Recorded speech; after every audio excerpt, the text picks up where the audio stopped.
கிறிஸ்துவினால் தெரிந்தெடுக்கப்பட்டவர்கள், இயேசுவின் இரத்தத்தினால் கழுவப்பட்டவர்கள். சாத்தானுக்கு இனிமேல் உங்கள் மேல் உரிமை இல்லை.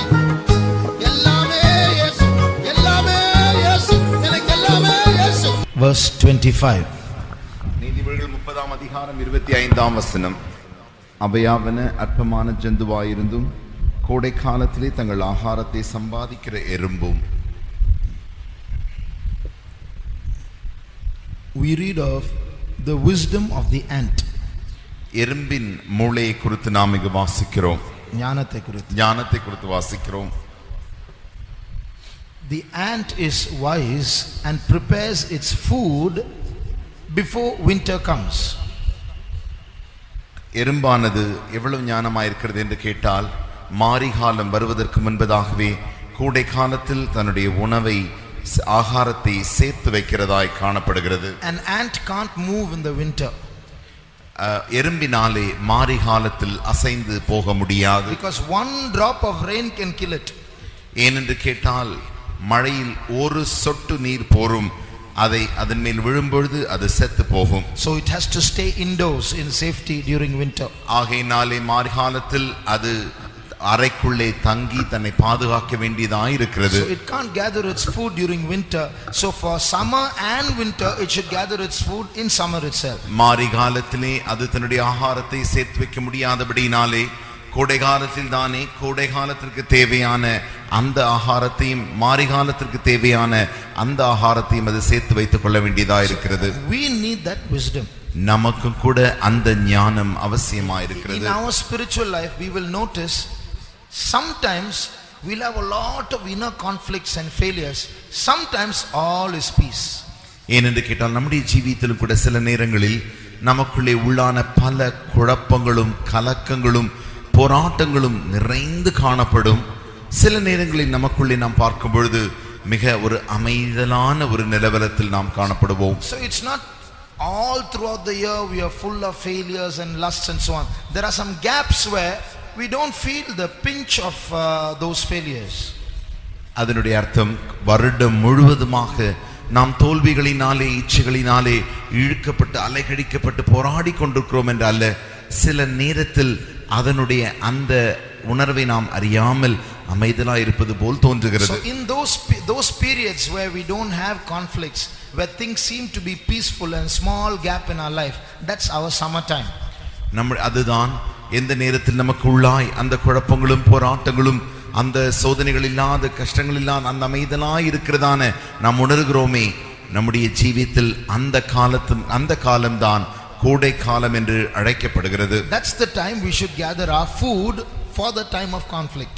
அந்த நேரத்தில் தானே நம்முடைய போராட்ட நேரத்திற்கான அந்த ஆகாரத்தையும் நாம் சேர்த்து வைக்க வேண்டியதா இருக்கிறது. I don't know if I'm speaking out of context. Just to know, I'll ask you a question. நான் இந்த செய்திக்கு புறம்பாய் பேசுகிறேன் என்று தெரியவில்லை, சம்பந்தம் இல்லாமல் பேசுகிறேன் என்று தெரியவில்லை. உங்களுக்கு அறிந்து கொள்ளும்படியாக நான் ஒரு கேள்வி உங்களுக்கு வைக்க விரும்புகிறேன். How many of you have felt that in your days of conflict, there are so many failures and lusts and conflicts and struggles in our life? How many of you have felt that there are times of peace when there's no conflict, everything is okay, it looks like you're growing spiritually? How many of you have felt gaps like that in your life? Please put up your hands. எத்தனை பேர் உங்களுடைய ஜீவியத்தில் இப்படி போராட்டங்களும் இச்சைகளோடு கூட சோதனைகளுமாய் காணப்படுகிறதான அப்படிப்பட்ட காலங்கள் மத்தியிலே திடீரென்று அமைதலான ஒரு சமாதானம் உள்ள ஒரு அப்படிப்பட்ட காலத்தை உங்களுக்குள் உணர்ந்திருக்கிறவர்கள் நீங்களுடைய கரத்தை உயர்த்துங்கள். You can feel the presence of God and you can be close to God, full of the anointing, and you're free, nothing, no struggles within you. How many of you have felt like that? ஒரு காலம் வரும், அந்த காலத்தில் உங்களுக்கு எந்த விதமான உள்ளுக்குள்ளே போராட்டங்கள் இல்லாதபடிக்கு, சோதனைகள் காணப்படாதபடிக்கு, சமாதானம் நிறைந்து தேவ சமூகம் எப்போதும் உங்களோடு கூட இருக்கிறது போலேயே நீங்கள் நன்றாக அறிந்து உணர்ந்து அப்படி ஒரு சந்தோஷமாய் சமாதானமாய் போகிறதான அப்படி உணர்ந்தவர்கள் எத்தனை பேர் உங்களுடைய கரத்தை உயர்த்துங்கள். Please lift up your hands. Okay, there are many of you like that. அநேகர் அப்படி இருக்கிறீர்கள். Now that is our summer time. அதுதான் நம்முடைய கோடை காலமாய் இருக்கிறது. That's the time we should gather our food for the time of conflict. ஆகையின அந்த காலத்தில் தானே நம்முடைய யுத்த காலத்திற்கு தேவையானதான சகல ஆகாரத்தையும் நாம் சேர்த்து வைக்க வேண்டியதா இருக்கிறது. Pharaoh saw a dream. பார்வோன் ஒரு சொப்பனத்தை கண்டான். He saw 7 lean cows eating up 7 fat cows. அவன் கண்டதான சொப்பனம் என்னவென்றால் 7 எலும்புருக்கியான காளைகளானது 7 கொழுத்த காளைகளை தின்று போடுவது போல அவன் கண்டான். Joseph interpreted that dream. அந்த சொப்பனத்தை யோசேப்பு அவர்களுக்கு விவரமாய் வெளிப்படுத்தி சொன்னான். 7 fat cows are 7 prosperous years. 7 கொழுத்த கன்றுகளானது 7 நன்றான செழிப்பான வருடங்களை காண்பிக்கிறது. After that there will be 7 years of famine which will eat up the previous 7 years of prosperity. அதற்கு பின்பாக 7 வருடமான பஞ்ச காலம் உண்டாகும். அந்த காலங்கள் இந்த 7 கொழுத்த செழிப்புள்ள ஆண்டுகளை தின்று போடக்கூடியதான அளவிற்கு காணப்படும். Joseph's wisdom asked Pharaoh to gather food for the winter or for those 7 lean years. யோசேப்பின் ஞானமானது பார்வோனை நோக்கி அந்த பஞ்ச காலத்திற்கு தேவையான ஆகாரத்தை அந்த மாரிகாலத்துக்கு தேவையான ஆகாரத்தை இப்பொழுதே நீ சேர்த்துக்கொள் என்று சொல்லி இருந்தது. But what we do, நாம் என்ன செய்கிறோம்? when we go through failures and struggles, that time we pray lots, but when it is peaceful, that time we'll pray less.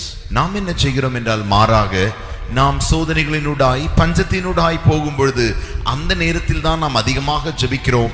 எல்லாமே சமாதானமாய் நமக்கு காணப்படும் பொழுது நாம் அதிகமாய் ஜெபிக்கிறதில்லை. When we go through failures and struggles, then we'll go more to the presence of God, we'll fast and we'll have a spiritual burden about ourselves, please Jesus, and so on. When everything is all right, prayer will reduce, fellowship with God, God's grace will be there in the time of peace, but our going towards God, leaning towards God will reduce. நமக்கு தோல்விகளும் போராட்டங்களும் நிறைந்து காணப்படும் பொழுது தேவ சமூகத்தை அதிகமாக ஓடி போய் நாடி தேடி அழுது புலம்பி அங்கே போய் நாம் தேவனிடத்திற்கு அவரை போய் எப்படியாகிலும் பிரியப்படுத்தி அவரிடத்திலிருந்து பல காரியங்களை பெற்றுக்கொள்ள வாஞ்சிக்கிறோம். ஆனால் எல்லாமே நமக்கு சமாதானமாய் காணப்படுகிற காலங்களில் தேவனுடைய கிருபை நமக்கு உண்டாயிருக்கும். என்றாலுமோ இன்னும் அதிகமாக தேவனுடைய சமூகத்தில் போய் ஜெபித்து நாம் அப்படி அவரிடத்திலிருந்து எதையும் பெற்றுக்கொள்கிறது இல்லை. Like the 5 foolish virgins slept when they ought to have gone and got oil. அது எப்படி என்றால் இந்த 5 கன்னிகைகள் புத்தியுள்ள கன்னிகைகள் அவர் வரும்பொழுது தீவட்டிக்காக எண்ணெயை தேடி அலைந்தவர்களைப் போல. So also God gives us gaps in our times of conflict so that we can gather meat or spiritual strength to face the conflict when it comes. அதே வண்ணமாக தேவனும் கூட நம்முடைய யுத்த காலங்களில் போராட்ட காலங்களில் சோதனை நேரங்களில் ஆகாரத்தை சேர்க்கும்படியாகவே தேவன் நமக்கு அமைதலான சமாதானமுள்ள ஒரு காலத்தை நமக்குள் உண்டாக்குகிறார். When the government plants trees, plants saplings on the road, அரசாங்கமானது சாலைகளின் இரு பக்கங்களிலும் அவர்கள் செடிகளை நாட்டும் பொழுது one cow can come and eat up the whole plant. அந்த செடிகள் முழுவதையும் ஒரு மாடு வந்து சாப்பிட்டு விட்டு போய்விடும். Does the plant have the strength to resist the cow when it comes? அப்படி அந்த மாடு வந்து சாப்பிட வரும் பொழுது அதை எதிர்க்கக்கூடியதான பலன் அந்த செடிக்கு இருக்கிறதா? No, it can't. அதனால் முடியாது. So what does the government do? ஆகையால் அரசாங்கம் என்ன செய்கிறார்கள்? The government will put a fence around that plant. அந்த செடியை சுற்றிலும் அவர்கள் ஒரு வேலி அமைக்கிறார்கள். To prevent the cow from reaching the plant. இந்த மாடானது அந்த செடியை போய் சாப்பிட்டு விடாதபடிக்கு அப்படி செய்கிறார்கள். So what does the plant do? What should the plant do? ஆகையாலே செடி என்ன செய்ய வேண்டும்? While the fence is there around the plant, before the cow can have access to the plant, it should grow quickly. அந்த வேலி இருக்கும் அந்த காலத்தில் தானே மாடு வந்து தன்னை புசிக்கும் முன்பதாகவே அது அதிவேகத்தில் தன்னை வளர்த்து கொள்ள வேண்டும். After it grows and becomes thick tree, அது வளர்ந்து மிக நன்றான தடியான ஒரு மரமாக மாறும் பொழுது when the fence is removed, அதனுடைய வேலி எடுக்கப்பட்டாலும் கூட can the cow go and eat the tree now? இப்பொழுது மாடு போய் அந்த மரத்தை சாப்பிட முடியுமா? No matter how big it opens its mouth, it can't swallow the tree. The trunk is so thick. அது தன்னுடைய வாயை எவ்வளவு அதிகமாக திறந்தாலும் மாடு திறந்தாலும் கூட அந்த மரத்தின் தண்டு வேரானது அந்த தடி அவ்வளவு தடியாக இருக்கிறபடினாலே அதனால் அதை உட்கொள்ள முடியாது. The cow can at most go and rub itself, that's all. அதிகபட்சமாக இந்த மாடு போய் தன்னுடைய முதுகை அந்த மரத்தண்டிலே போய் சேர்ந்து சொரிந்து கொள்ளும். But nothing, the tree is not affected. ஆகையினாலே மரத்திற்கு ஒரு சேதம் வருகிறதில்லை. In the same way, அதே வண்ணமாக in our time of conflict, if we don't have strength to face the adversary, we'll be helpless against the enemy. போராட்ட நேரங்களிலே நம்முடைய சத்துருவை எதிர்க்கக்கூடியதான பலன் நமக்கு இல்லாமற் போகுமானால் we'll be helpless against the enemy. நாம் அந்த நமக்கு சரியான பலன் இல்லாத பட்சத்தில் நம்முடைய சத்துருக்கு விரோதமாக நமக்கு உதவி செய்ய யாரும் இல்லாத இது போல நாம் மாறி விடுகிறோம். Just like that sapling, that small plant can't resist a cow when it comes. When the devil comes against us, we'll have no power to resist at all. எப்படி அந்த செடியானது தன்னுடைய வேலிக்குள்ளே அமைதியாக இருக்கிறது போல அதே வண்ணமாக பிசாசு நம்மை தாக்க வரும்பொழுது அவனை எதிர்க்க நமக்கு ஒரு சத்துவமும் காணப்படாது. In the same way, அதே வண்ணமாக you are all coming to Yabes. We don't know how long you will have the chance to continue to come like this. நீங்கள் எல்லாரும் இந்த யாபேசுக்கு வந்து கொண்டிருக்கிறீர்கள். எவ்வளவு காலம் நீங்கள் வருவதற்கு இப்படி உங்களுக்கு வாய்ப்பு கிடைக்கும் என்று தெரியாது. Maybe you'll have to go back to your hometown. சில வேளைகளில் நீங்களுடைய சொந்த வீட்டிற்கு போக வேண்டியதா இருக்கும். Or you'll have a job transfer. இல்லாவிடில் உங்களுடைய வேலை மாற்றம் உண்டு, உங்களுக்கு வேலையினாலே இடமாற்றம் உண்டாகும். You might go to a place where you have no youth meetings. You may not have spiritual food to grow. வாலிப கூட்டங்களே இல்லாத இடத்திற்கு போக வேண்டியதா இருக்கும். ஆவிக்குரிய உணவு கிடைக்க கூடாத இடத்தில் நீங்கள் போக வேண்டியதாகவும் இருக்கும். But by that time, before that time comes, before that winter comes, you should grow strong and sturdy to survive in a wilderness condition. அந்த காலம் வருவதற்கு முன்பதாகவே வனாந்தரத்தில் ஜீவிக்க கூடியதான அந்த பலனை நீங்கள் இந்த காலத்தில் தானே சேர்த்து வைத்துக் கொள்ள வேண்டும். Otherwise what will happen? இல்லாவிடில் என்ன நடக்கும்? You will remain careless and prayerless in the shadow of Yahweh's spiritual atmosphere and so on. Here everything will be all right. You'll seem to be spiritual, but then when the time comes, winter comes in your life to go and face a difficult situation, you'll have no strength.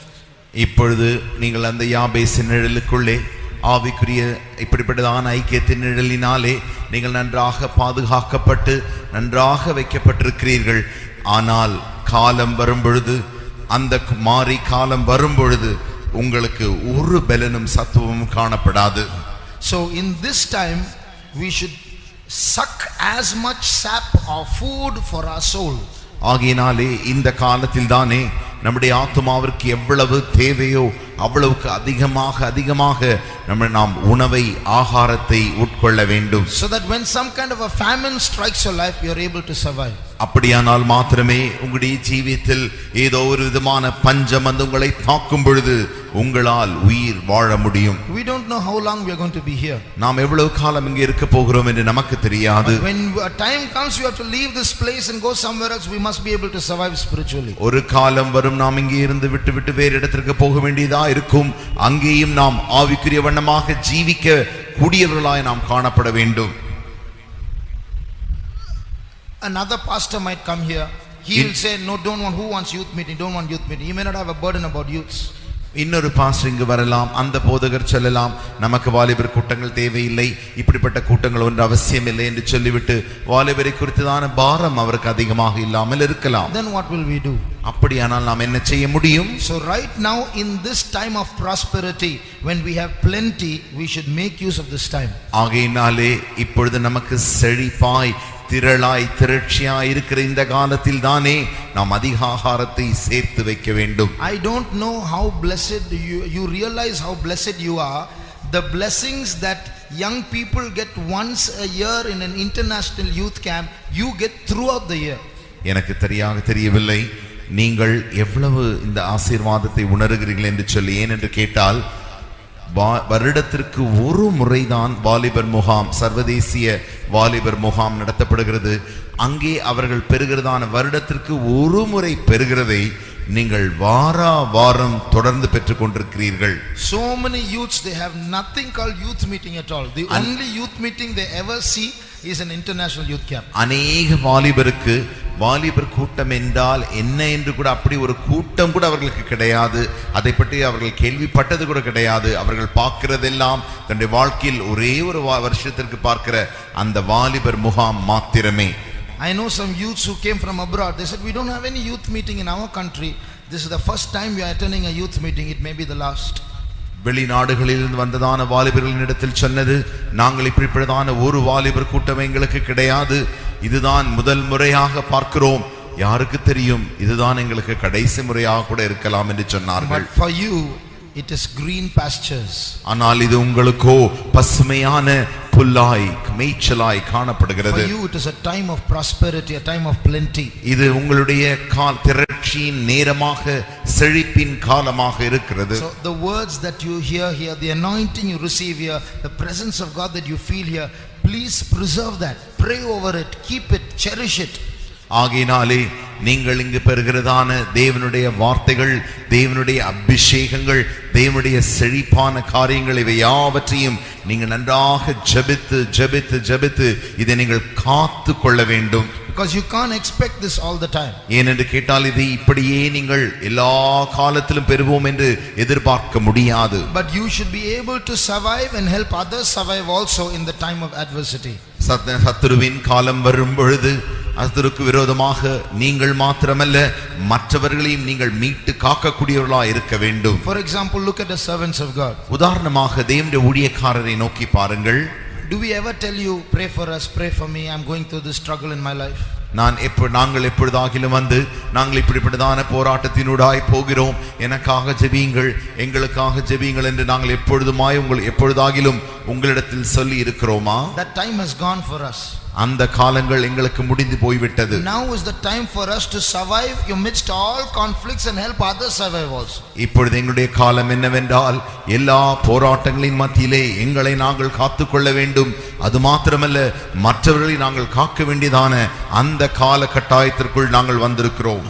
So if we were not building up our life in our that grace period and the time of prosperity that we had, while sitting here we won't be able to survive, we won't help others to survive also. எங்களுக்கு அந்த கிருபையின் காலம் இருந்ததே, அந்த செழிப்பின் காலம் இருந்ததே, அதிலே நாங்கள் எங்களுடைய ஆகாரத்தை சரியாக சேர்த்து வைக்காமல் இருந்திருப்போமே ஆகில், இப்பொழுது எங்களையும் அல்ல எங்களிடத்தில் வந்து கேட்கிறவர்களையும் எங்களோடு இருக்கிறவர்களையும் நாங்கள் காக்க முடியாது. So if we didn't grow or use the time of plenty that God gave us, தேவன் எங்களுக்கு தந்ததான அந்த திரட்சியின் காலத்தை நாங்கள் சரியாக பிரயோஜனப்படுத்தாமல் போயிருப்போமே ஆகில், what will we be doing now?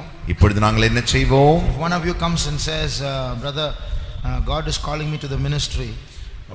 உங்களில் ஒருவர் இடத்தில் வந்து, பிரதர் தேவன் என்னை ஊழியத்துக்கு அழைக்கிறார் என்று நீங்கள் சொல்லுவீர்களே ஆகில், You know what I will say? நான் என்ன சொல்வேன் தெரியுமா? Think twice about that. இதை குறித்து நீ 2 முறை யோசிக்க வேண்டும். Because I came in a hurry and now I am surviving somehow. I came without knowing, so I don't want you to face the situation I am facing. Think twice about it. Ministry is not like what you think outside. நான் சடிதியாக திடீரென்று அப்படி யோசிக்காமல் அவசரமாக உள்ளே வந்து விட்டேன். இப்பொழுது நான் எப்படி போகிறேன் பாதை என்று உனக்கு தெரியாது. ஊழியம் நீ நினைக்கிறது போல அல்ல, நீ வெளியிருந்து பார்க்கிறது போல ஊழியம் அல்ல.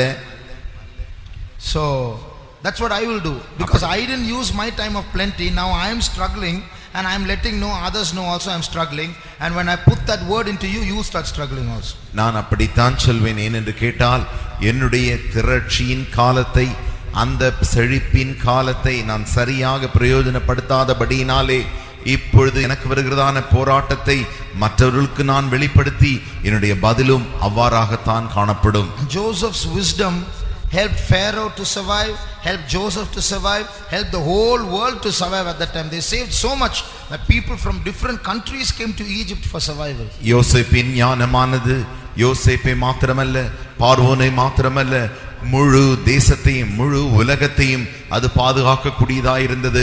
ஏனென்று கேட்டால், அவனுடைய தேசம் மாத்திரமல்ல, பல தேசங்களிலிருந்து அந்த தேசத்திற்கு போய் ஜனங்கள் ஆகாரத்தை பெற்றுக்கொண்டார்கள் என்று வாசிக்கிறோம். So now when we have that grace and the ability and the messages and the anointing, make full use of it. இப்பொழுதே நமக்கு அந்த கிருபை, அந்த திறன், அந்த செய்திகள், அந்த காலம், அந்த அபிஷேகம் இருக்கிறதான இந்த காலத்தில் தானே நாம் இதை திரட்சியாய் நிறைவாய் அனுபவித்து பிரயோஜனப்படுத்திக் கொள்ள வேண்டும். Then when the time comes, the time of famine comes, we will shine. ஏனென்று கேட்டால் பஞ்ச காலம் வரும் பொழுது அப்பொழுது மாத்திரமே நாம் பிரகாசிக்க கூடியவர்களாயிருப்போம். Then you will say, brother, God is calling for the ministry. I will say, that's the best thing you can do in life. Please come. அப்பொழுது நீங்கள் என்னிடத்தில் சொல்வீர்கள், பிரதர், கர்த்தர் என்னை ஊழியத்துக்கு அழைக்கிறார் என்று சொன்ன மாத்திரத்தில் என்னுடைய பதில் என்னவாயிருக்கும் என்றால், சகோதரனே, தேவனுக்கு செய்ய வேண்டிய அதுதான் மிகவும் சிறந்த காரியம், அதற்கு நீ கீழ்ப்படி என்று சொல்லுவேன். Shall we close our eyes? நாம் நம்முடைய கண்களை மூடுவோமா? Blessed are you, youths of Yabes. யாபேசின் வாலிபரே, நீங்கள் பாக்கியசாலிகளாயிருக்கிறீர்கள். God has given you few people amongst the thousands and thousands of youngsters this ability, this grace and this opportunity to enjoy the presence of God and hear the word of God and go forward in your spiritual life.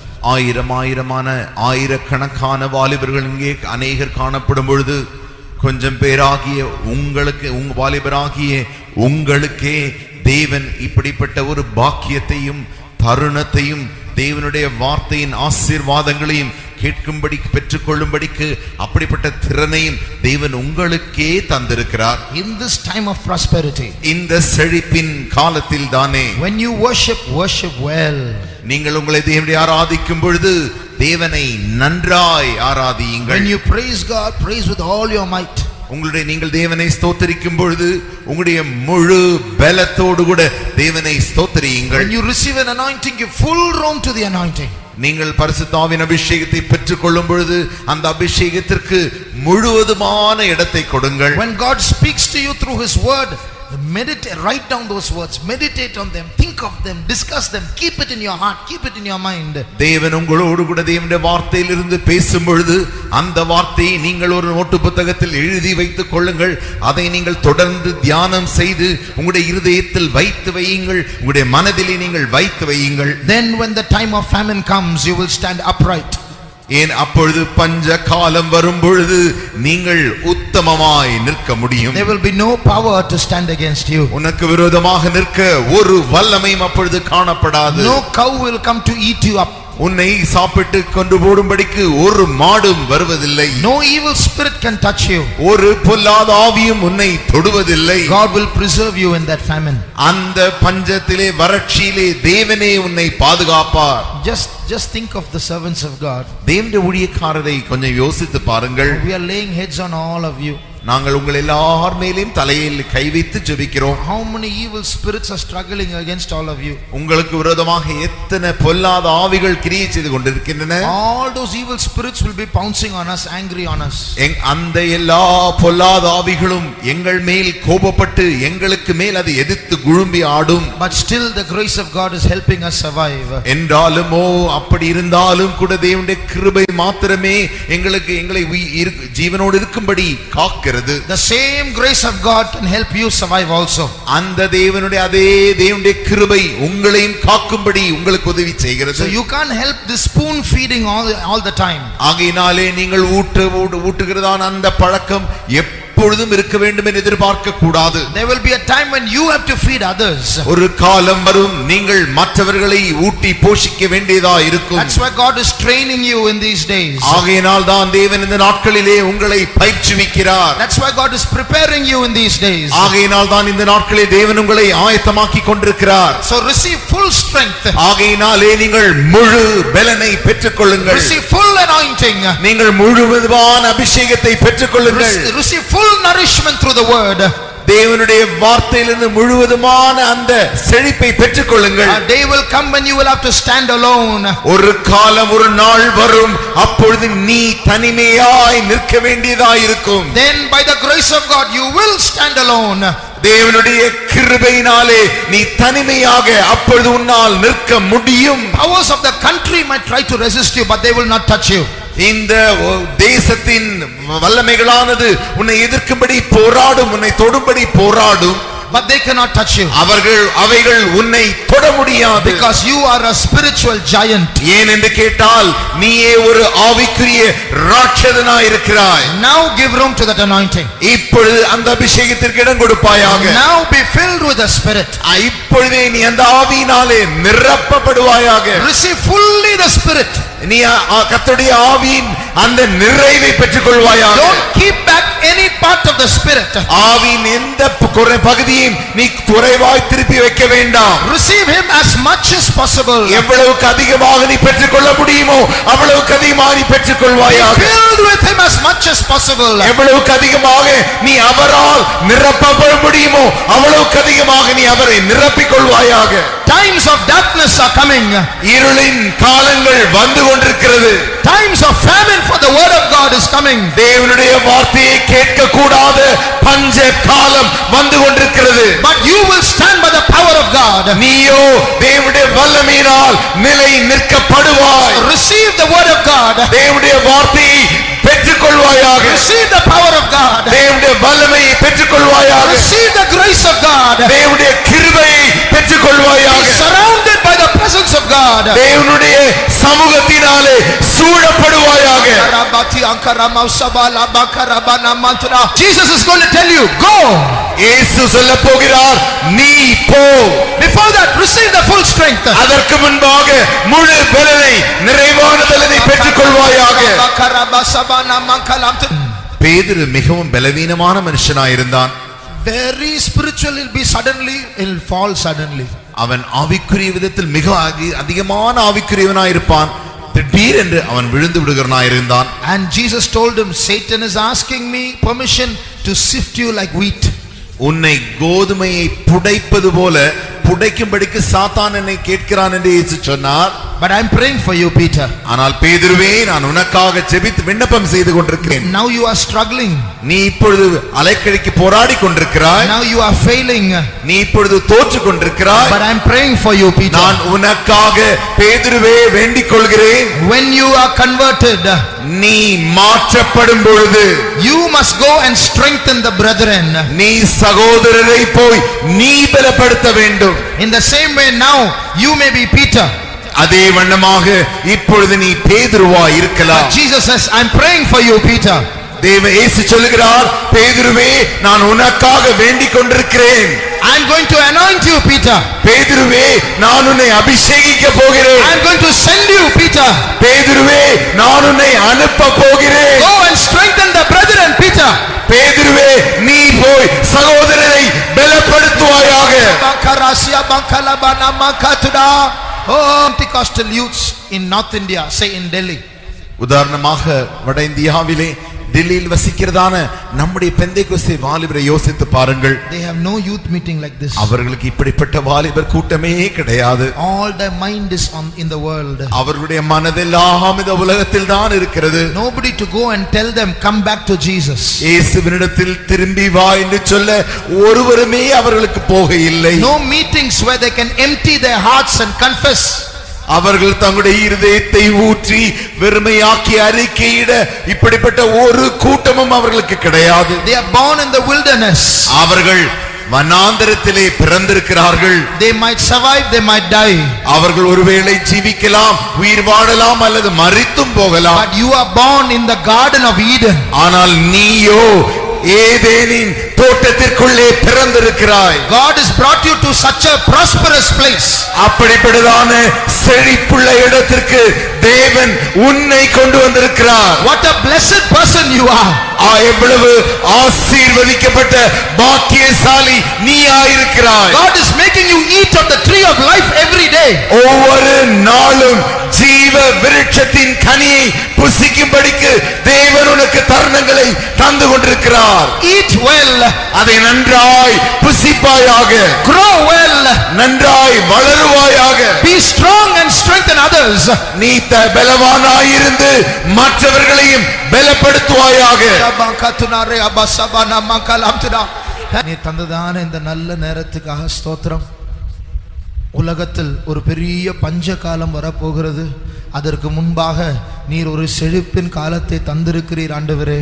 இந்த காலத்தை நாங்கள் ஞானம் உள்ளவர்களாக பிரயோஜனப்படுத்தி நன்றாய் வளர, மற்றவர்களையே பலப்படுத்தக்கூடிய விதத்தில் வளர நீர் உதவி செய்து எங்களை நடத்தும்.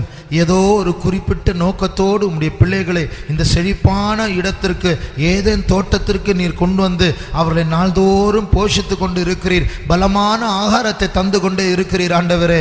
உம்முடைய பிள்ளைகளை பற்றி நோக்கம் என்னமா இருக்குமோ அந்த நோக்கத்தின்படியே அவர்களை நடத்தி எத்தனையோ கெட்டு போன வாலிபர்களையும் ஆண்டவரே அழைப்பை நஷ்டப்படுத்தி இருக்கிற வாலிபர்களையும் பலப்படுத்தவும் அவர்களை திரும்பி உம்முடைய மந்தைக்கு அழைக்கவும் ஆண்டவரே பாழாய் போன வாழ்க்கைகளை ஸ்திரப்படுத்தவும் நீர் உம்முடைய பிள்ளைகளை பாவித்து அபிஷேகித்து நடத்தும் உம்முடைய நோக்கத்தை நிறைவேற்றும் இயேசு நாமத்தில் வேண்டிக் கொள்கிறோம் பிதாவே. நம்முடைய கர்த்தராகிய இயேசு கிறிஸ்துவின் கிருபையும் பிதாவாகிய தேவனுடைய அன்பும் பரிசுத்த ஆவியானவரின் ஐக்கியமும் காவலும் நம்மோடும் எல்லா பரிசுத்தவான்களோடும் கூட கர்த்தராகிய இயேசு கிறிஸ்து வரும்